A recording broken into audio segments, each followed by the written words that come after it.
Prime Minister, during his manifesto action, he did mention that he had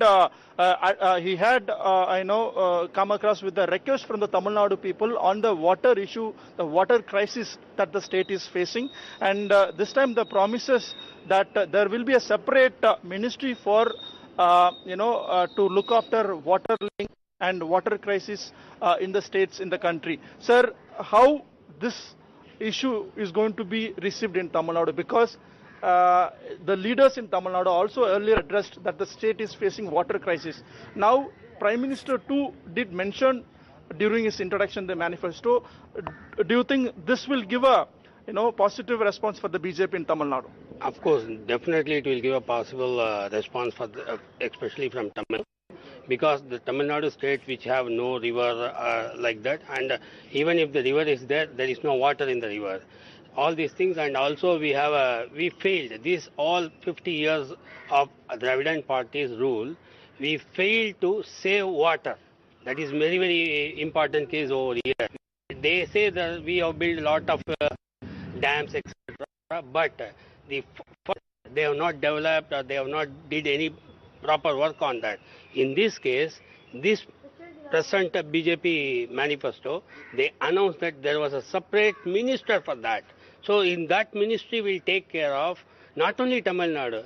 Like Tamil Nadu, there are a lot of states like Rajasthan, they have a water problem. Even in Gujarat, there was a water problem. Now there is no water problem in Gujarat. How? Because in the previous, he was a CM of Gujarat. That was the main motto. Now he is bringing down. Past 5 years, they may ask that why past 5 years not did. See, now we have analyzed and ascertained the things, and now they are ready to come forward to do all these things, and definitely it will give a very good boost for BJP in Tamil Nadu and their alliance. Well, Ramkumar, around you, if I could just ask you, Ramkumar, if I could just briefly interrupt you. Of course, there continue to be a whole host of issues that dominate the conversation here. But how do people around you, now that the two major national parties, both the Congress and the BJP, have laid out their vision document, how do people in Chennai look at one versus the other? If you were to ask them to make a direct comparison, which one do they feel is more practical? We had one of our viewers earlier saying that the Congress is delivering a lot of SOPs, but the BJP's manifesto is high on enabling people. So it is a more empowering manifesto in a certain sense. What's the general sentiment? Which one resonates with the people? Well, sir, now the BJP manifesto is out. Earlier, the Congress had highlighted some of the issues that are concerned with the southern states. Sir,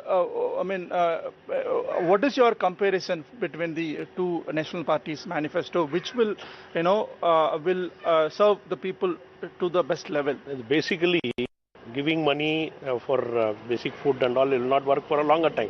You are referring the NYAY scheme. But in this case, they are going to increase a lot of MSME sector. A lot of investment is going to be made, and for the youth, they have announced some 50%, 50 lakhs loan and 50% with subsidy, and women entrepreneurs will get 50%.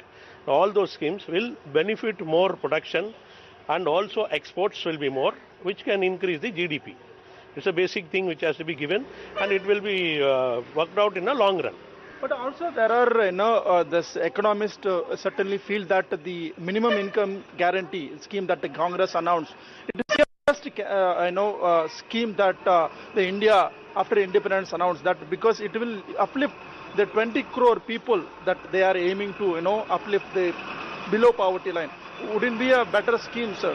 No, it will not be a better scheme, because actually the matter is not very clear. What they say is it is 5 from a family. 5 from a family of 6,000 rupees, then one person will get 1,200 rupees, which will be 40 rupees per day.